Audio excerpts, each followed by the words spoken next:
Hi everyone. So welcome to this third part of my IBS little series. So I talked about what IBS is and what the causes and triggers can be. And today I'm going to talk to you a little bit about what you can do to improve them.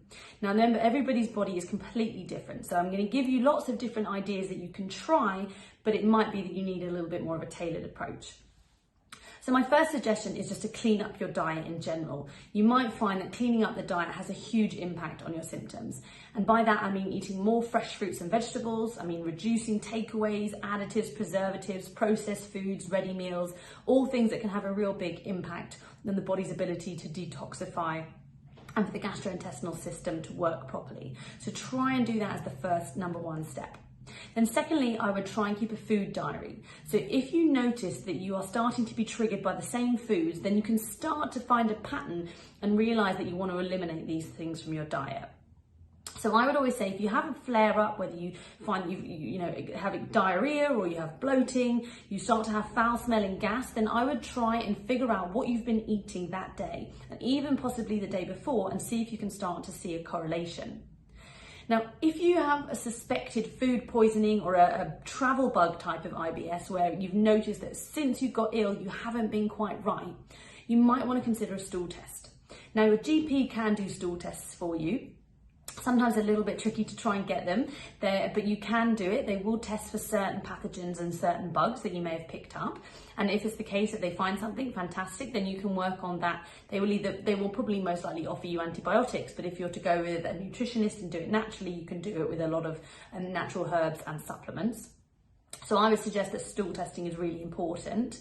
But if you're struggling just generally with more diarrhea, more loose stools, then you want to look at your fibre intake. What is it that you're eating? Now, this is often that a lot of people aren't eating enough fibre, and by fibre I mean fruits and vegetables. So if your stools are watery, you haven't put enough food in there to create a solid stool. Now, on the flip side of that, if you've got constipation, it's often that you've either got food in there, but you don't have enough water for it to move through the digestive system, or again, you've not got enough fibre to create a stool, so it's being backed up into the digestive system. So my key for both of these is fibre, getting more fibre in there, more fruits and vegetables, more whole grains, more beans, more lentils, all of these things that are going to help create a solid stool that is then going to be able to detoxify any hormones and wastes out of the body much better.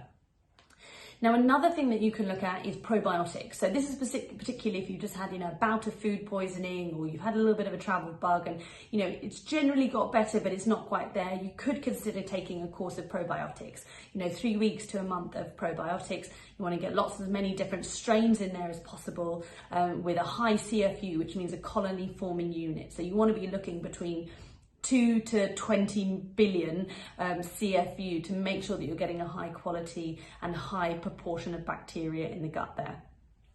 Now, if none of this is working and you've tried everything and you're just not getting anywhere, then I would really consider seeking help and advice from a nutritionist.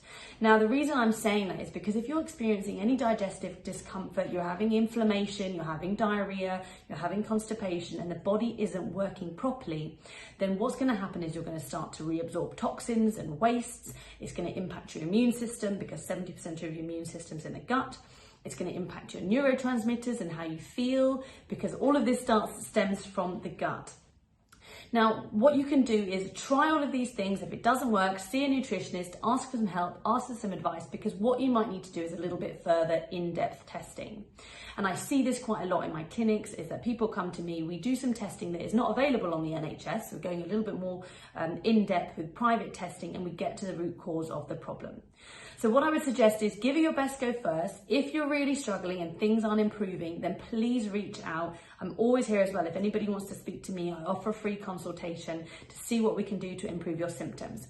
I'm going to talk a little bit tomorrow about SIBO as well, which I see with a lot of people. It's a different type of IBS. Well, it is a type of IBS, but it's something that's not necessarily known so much by GPs and the wider population, but it's something I see pretty much weekly in my clinic. So I'm going to explain to you about that. So if some of these symptoms sound like, yes, that sounds me, then stay tuned for my next video where I'll explain a little bit about SIBO. All right, thank you.